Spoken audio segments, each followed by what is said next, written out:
وإذا سمعوا ما أنزل إلى الرسول ترى أعينهم تفيض من الدمع مما عرفوا من الحق يقولون ربنا آمنا فاكتبنا مع الشاهدين. وما لنا لا نؤمن بالله وما جاءنا من الحق ونطمع أن يدخلنا ربنا مع القوم الصالحين فأثابهم الله بما قالوا جنات تجري من تحتها الأنهار خالدين فيها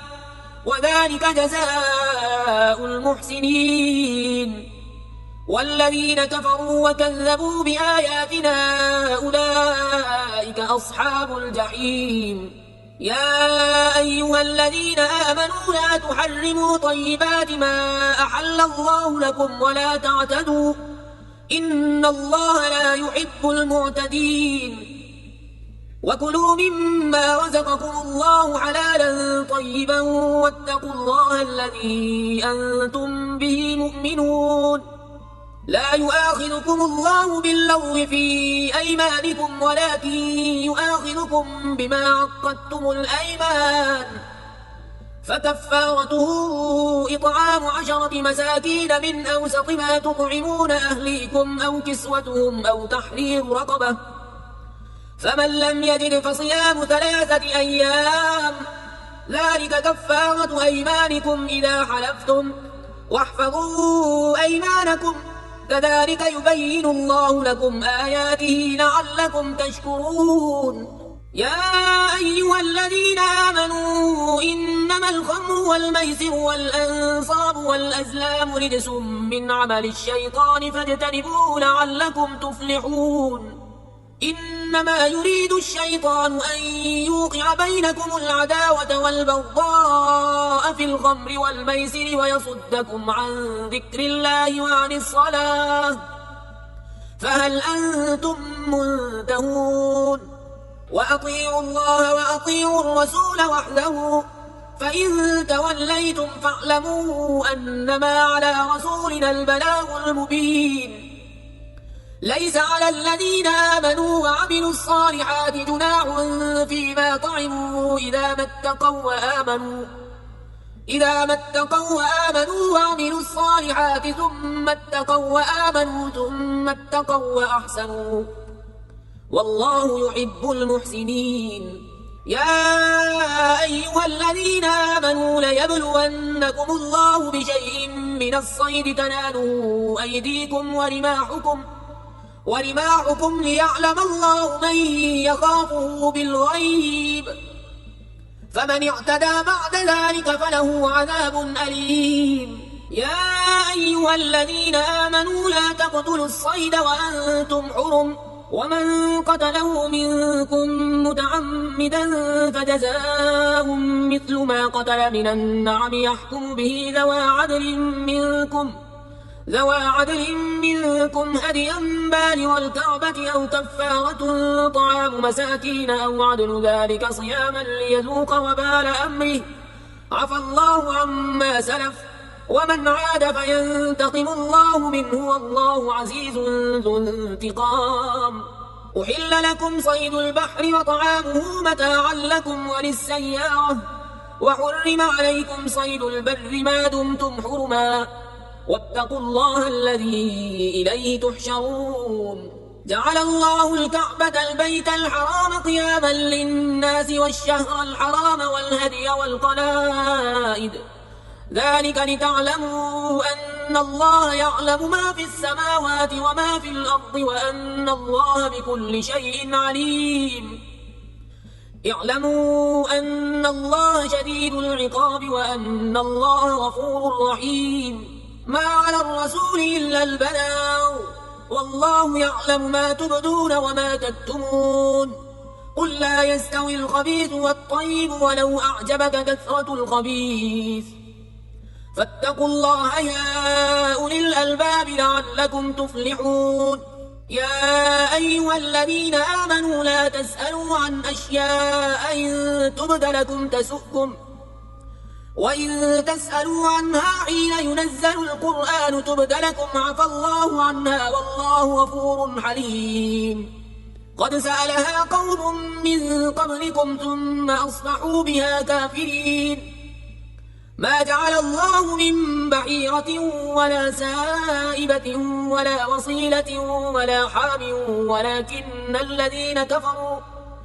ولكن الذين كفروا يفترون على الله الكذب وأكثرهم لا يعقلون وإذا قيل لهم تعالوا إلى ما أنزل الله وإلى الرسول قالوا حسبنا ما وجدنا عليه آباءنا أولو كان آباؤهم لا يعلمون شيئا ولا يهتدون يا أيها الذين آمنوا عليكم أنفسكم لا يضركم من ضل إذا اهتديتم إلى الله مرجعكم جميعا فينبئكم بما كنتم تعملون يا أيها الذين آمنوا شهادة بينكم إذا حضر أحدكم الموت حين الوصية اثنان ذوى عدل منكم أو آخران من غيركم إن أنتم ضربتم في الأرض فأصابتكم مصيبة الموت تحبسونهما من بعد الصلاة فيقسمان بالله إن ارتبتم لا نشتري به ثمنا ولو كان ذا قربى ولا نكتم شهادة الله إنا إذا لمن الآثمين فإن عثر على أنهما استحقا إثما فآخران يقومان مقامهما من الذين استحق عليهم الأوليان فيقسمان بالله لشهادتنا أحق من شهادتهما وما اعتدينا إنا إذا لمن الظالمين ذلك أدنى أن يأتوا بالشهادة على وجهها أو يخافوا أن ترد أيمان بعد أيمانهم واتقوا الله واسمعوا والله لا يهدي القوم الفاسقين يوم يجمع الله الرسل فيقول ماذا أجبتم قالوا لا علم لنا إنك أنت علام الغيوب إذ قال الله يا عيسى ابن مريم اذكر نعمتي عليك وعلى والدتك إذ أيدتك بروح القدس تكلم الناس في المهد وكهلا وإذ علمتك الكتاب والحكمة والتوراة والإنجيل وإذ تخلق من الطين كهيئة الطير بإذني فتنفخ فيها فتكون طيرا بإذني وتبرئ الأكمه والأبرص بإذني وإذ تخرج الموتى بإذني وإذ كففت بني إسرائيل عنك إذ جئتهم بالبينات فقال الذين كفروا منهم إن هذا إلا سحر مبين وإذ أوحيت إلى الحواريين أن آمنوا بي وبرسولي قالوا آمنا واشهد بأننا مسلمون إذ قال الحواريون يا عيسى ابن مريم هل يستطيع ربك أن ينزل علينا مائدة من السماء قال اتقوا الله إن كنتم مؤمنين قالوا نريد أن نأكل منها وتطمئن قلوبنا ونعلم أن قد صدقتنا ونكون عليها من الشاهدين قال عيسى ابن مريم اللهم ربنا أنزل علينا مائدة من السماء تكون لنا عيدا لأولنا وآخرنا وآية منك وارزقنا وأنت خير الرازقين قال الله إني منزلها عليكم فمن يكفر بعد منكم فإني أعذبه عذابا لا أعذبه أحدا من العالمين وإذ قال الله يا عيسى ابن مريم أنت قلت للناس اتخذوني وأمي إلهين من دون الله قال سبحانك ما يكون لي أن أقول ما ليس لي بحق إن كنت قلته فقد علمته تعلم ما في نفسي ولا أعلم ما في نفسك إنك أنت علام الغيوب. ما قلت لهم إلا ما أمرتني به أن اعبدوا الله ربي وربكم وكنت عليهم شهيدا ما دمت فيهم فلما توفيتني كنت أنت الرقيب عليهم وأنت على كل شيء شهيد. إن تعذبهم فإنهم عبادك وإن تغفر لهم فإنك أنت العزيز الحكيم. قال الله هذا يوم ينفع الصادقين صدقهم لهم جنات تجري من تحتها الأنهار خالدين فيها أبدا رضي الله عنهم ورضوا عنه ذلك الفوز العظيم. لله ملك السماوات والأرض وما فيهن وهو على كل شيء قدير. بسم الله الرحمن الرحيم.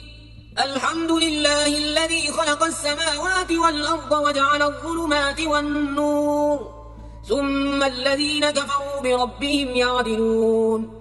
هو الذي خلقكم من طين ثم قضى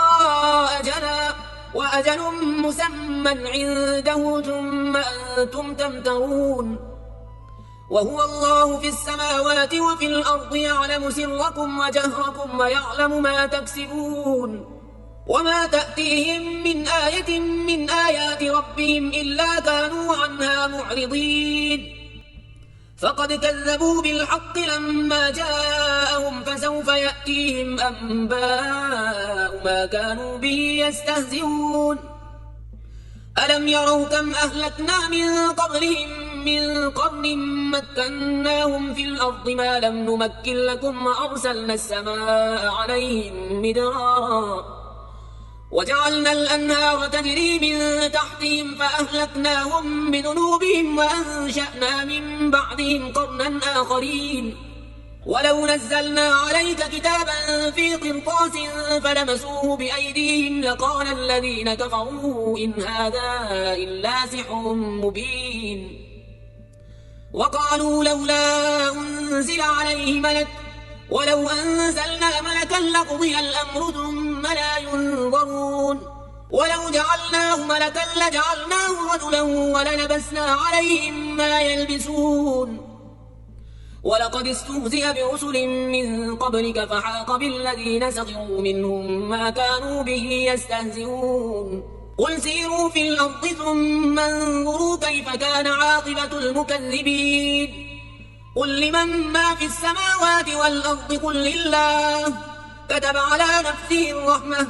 ليجمعنكم إلى يوم القيامة لا ريب فيه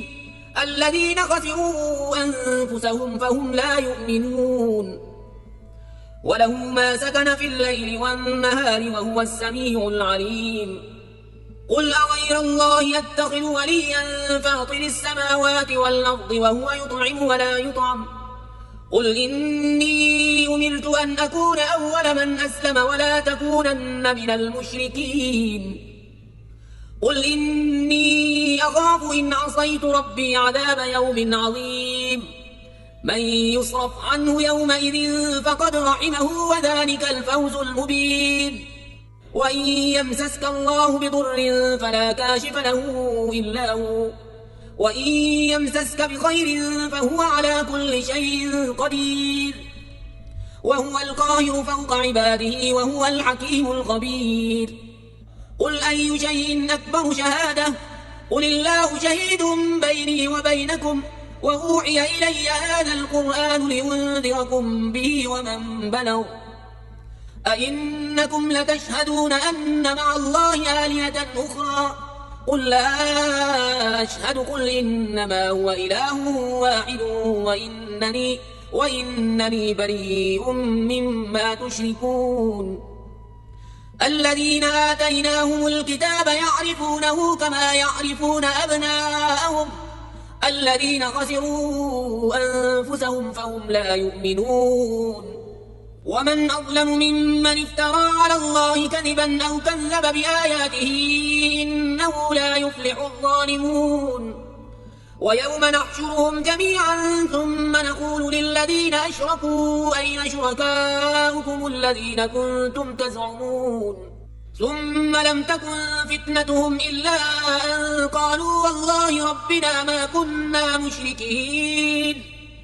انظر كيف كذبوا على أنفسهم وضل عنهم ما كانوا يفترون ومنهم من يستمع إليك وجعلنا على قلوبهم أكنة أن يفقهوه وفي آذانهم وقرا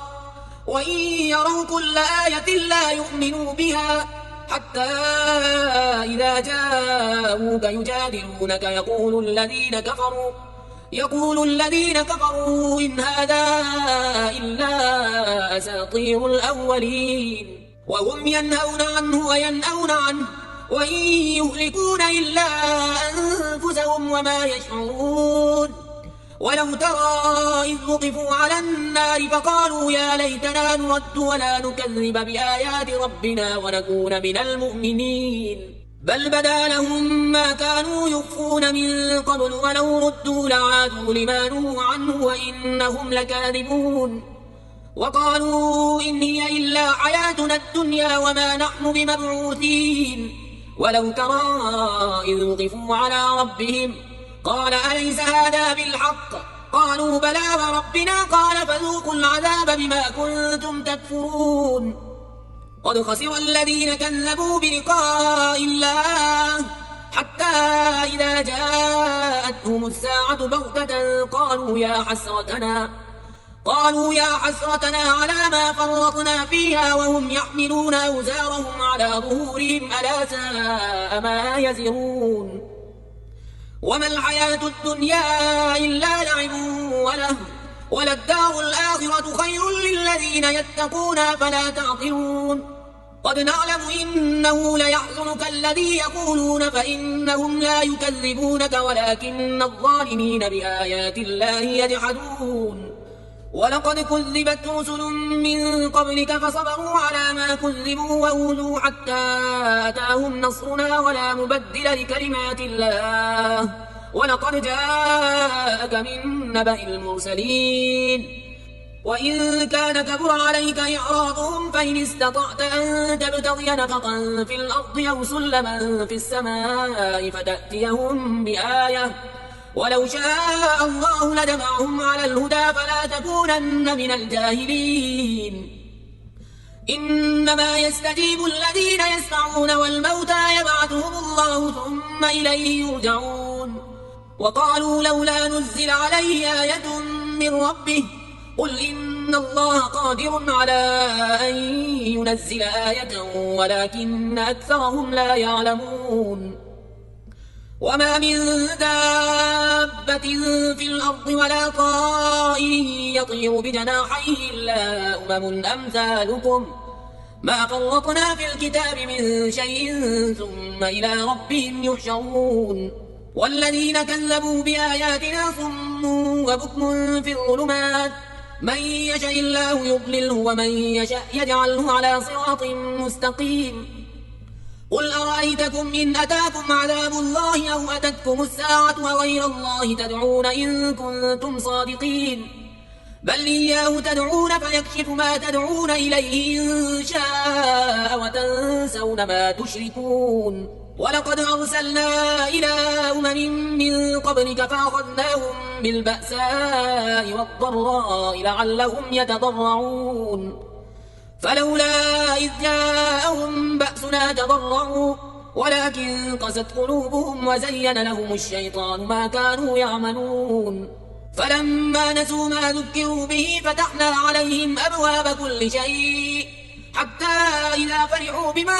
أوتوا أخذناهم بغتة فإذا هم مبلسون فقطع دابر القوم الذين ظلموا والحمد لله رب العالمين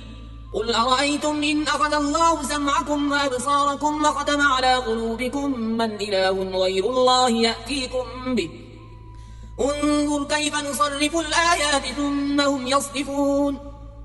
قل أرأيتكم إن أتاكم عذاب الله بغتة أو جهرة هل يهلك إلا القوم الظالمون وما نرسل المرسلين إلا مبشرين ومنذرين فمن آمن وأصلح فلا خوف عليهم ولا هم يحزنون والذين كذبوا بآياتنا يمسهم العذاب بما كانوا يفسقون قل لا أقول لكم عندي خزائن الله ولا أعلم الغيب ولا أقول لكم إني ملك إن أتبع إلا ما يوحى إلي قل هل يستوي الأعمى والبصير أفلا تتفكرون وأنذر به الذين يخافون أن يحشروا إلى ربهم ليس لهم من دونه ولي ولا شفيع لعلهم يتقون ولا تطرد الذين يدعون ربهم بالغداة والعشي يريدون وجهه ما عليك من حسابهم من شيء وما من حسابك عليهم من شيء فتطردهم فتكون من الظالمين وكذلك فتنا بعضهم ببعض ليقولوا أهؤلاء من الله عليهم من بيننا أليس الله بأعلم بالشاكرين وإذا جاءك الذين يؤمنون بآياتنا فقل سلام عليكم كتب ربكم على نفسه الرحمة أنه من عمل منكم سوءا بجهالة ثم تاب من بعده وأصلح فأنه غفور رحيم وكذلك نفصل الآيات ولتستبين سبيل المجرمين قل إني نهيت أن أعبد الذين تدعون من دون الله قل لا أتبع أهواءكم قد ضللت إذا وما أنا من المهتدين قل إني على بينة من ربي وكذبتم به ما عندي ما تستعجلون به إن الحكم إلا لله يقص الحق وهو خير الفاصلين قل لو أن عندي ما تستعجلون به لقضي الأمر بيني وبينكم والله أعلم بالظالمين وعنده مفاتح الغيب لا يعلمها إلا هو ويعلم ما في البر والبحر وما تسقط من ورقة إلا يعلمها ولا حبة في ظلمات الأرض ولا رطب ولا يابس إلا في كتاب مبين وهو الذي يتوفاكم بالليل ويعلم ما جرحتم بالنهار ثم يبعثكم فيه ليقضى أجل مسمى ثم إليه مرجعكم ثم ينبئكم بما كنتم تعملون وهو القاهر فوق عباده ويرسل عليكم حفظه حتى إذا جاء أحدكم الموت توفته رسلنا وهم لا يفرطون ثم ردوا إلى الله مولاهم الحق ألا له الحكم وهو أسرع الحاسبين قل من ينجيكم من ظلمات البر والبحر تدعونه تضرعا وخفية لئن أنجانا من هذه لنكونن من الشاكرين قل الله ينجيكم منها ومن كل كرب ثم أنتم تشركون قل هو القادر على أن يبعث عليكم عذابا من فوقكم أو من تحت أرجلكم أو يلبسكم شيعا ويذيق بعضكم بأس بعض انظر كيف نصرف الآيات لعلهم يفقهون وكذب به قومك وهو الحق قل لست عليكم بوكيل لكل نبأ مستقر وسوف تعلمون وإذا رأيت الذين يخوضون في آياتنا فأعرض عنهم حتى يخوضوا في حديث غيره وإما ينسينك الشيطان فلا تقعد بعد الذكرى مع القوم الظالمين وما على الذين يتقون من حسابهم من شيء ولكن ذكرى لعلهم يتقون وذر الذين اتخذوا دينهم لعبا ولهوا وغرتهم الحياة الدنيا وذكر به أن تبسل نفس بما كسبت ليس لها من دون الله ولي ولا شفيع وإن تعدل كل عدل لا يؤخذ منها أولئك الذين أبسلوا بما كسبوا لهم شراب من حميم وعذاب أليم بما كانوا يكفرون قل أندعو من دون الله ما لا ينفعنا ولا يضرنا ونرد على أعقابنا بعد إذ هدانا الله كالذي استهوته الشياطين في الأرض حيران له أصحاب يدعونه إلى الهدى ائتنا قل إن هدى الله هو الهدى وأمرنا لنسلم لرب العالمين وأن أقيموا الصلاة واتقوه وهو الذي إليه تحشرون وهو الذي خلق السماوات والأرض بالحق ويوم يقول كن فيكون قوله الحق وله الملك يوم ينفخ في الصور عالم الغيب والشهادة وهو الحكيم الخبير وإذ قال إبراهيم لأبيه آزر أتتخذ أصناما آلهة إني أراك وقومك في ضلال مبين وكذلك نري إبراهيم ملكوت السماوات والأرض وليكون من الموقنين فلما جن عليه الليل رأى كوكبا قال هذا ربي فلما أفل قال لا أحب الآفلين فلما رأى القمر بازغا قال هذا ربي فلما أفل قال لئن لم يهدني ربي لأكونن من القوم الضالين فلما رأى الشمس بازغة قال هذا ربي هذا أكبر فلما أفلت قال يا قوم إني بريء مما تشركون إني وجهت وجهي للذي فطر السماوات والأرض حنيفا وما أنا من المشركين وحاجه قومه قال أتحاجوني في الله وقد هدان ولا أخاف ما تشركون به إلا أن يشاء ربي شيئا وسع ربي كل شيء علما أفلا تتذكرون وكيف أخاف ما أشركتم ولا تخافون أنكم أشركتم بالله ما لم ينزل به عليكم سلطانا فأي الفريقين أحق بالأمن إن كنتم تعلمون الذين آمنوا ولم يلبسوا إيمانهم بظلم أولئك لهم الأمن وهم مهتدون وتلك حجتنا آتيناها إبراهيم على قومه نرفع درجات من نشاء إن ربك حكيم عليم ووهبنا له إسحاق ويعقوب كلا هدينا ونوحا هدينا من قبل ومن ذريته داود وسليمان وأيوب ويوسف وموسى وهارون وكذلك نجزي المحسنين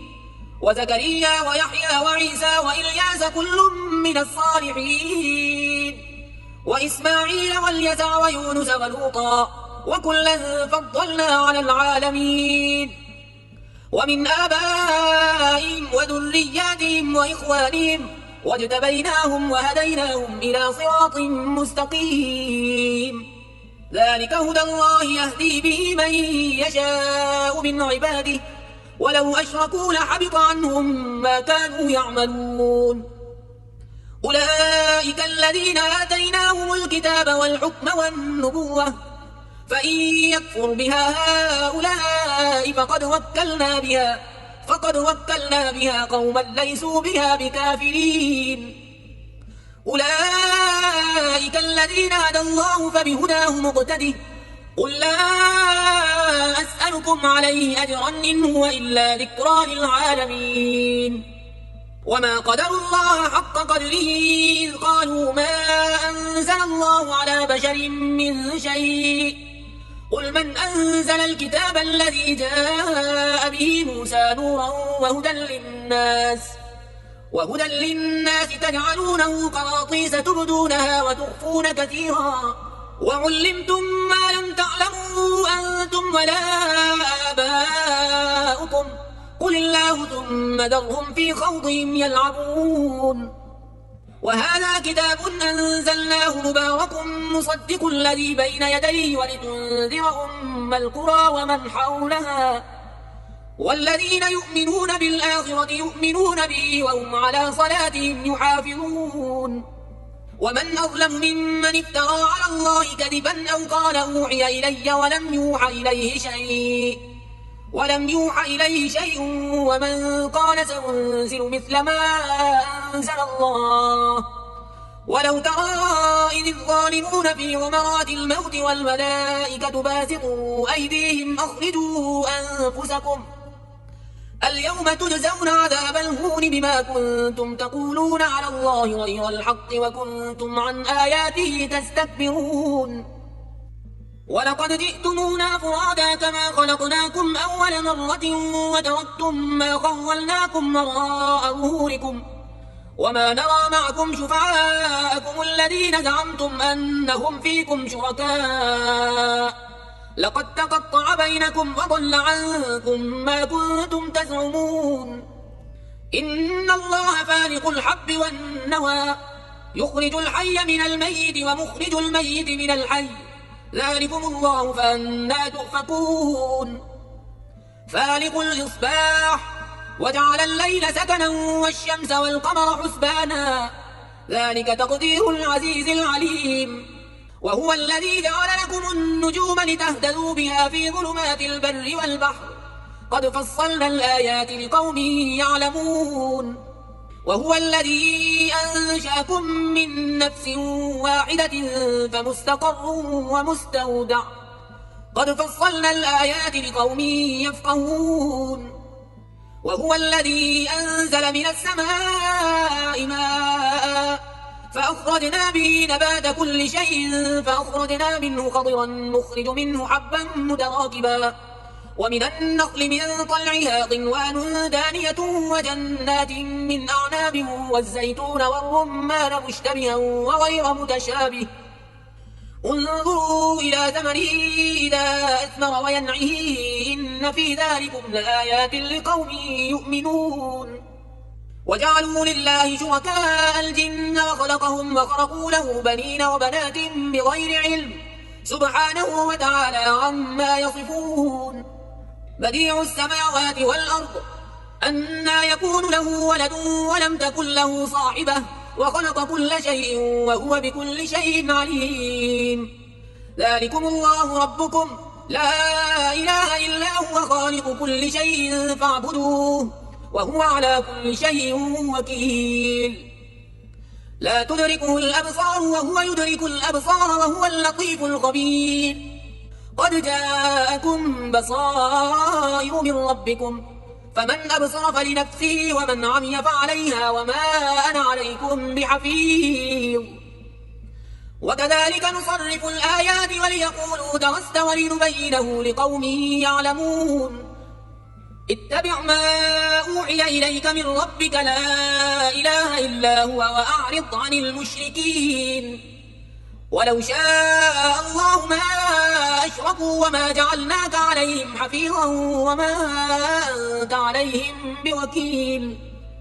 ولا تسبوا الذين يدعون من دون الله فيسبوا الله عدوا بغير علم كذلك زينا لكل أمة عملهم ثم إلى ربهم مرجعهم فينبئهم بما كانوا يعملون.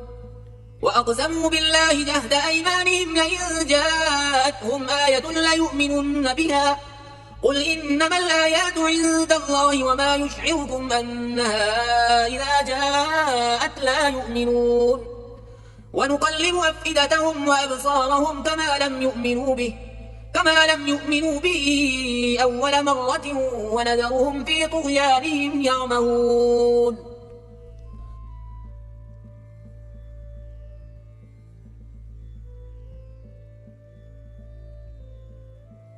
لا إله إلا الله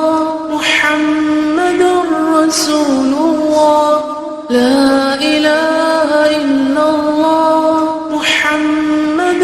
رسول الله. لا إله إلا الله محمد رسول الله.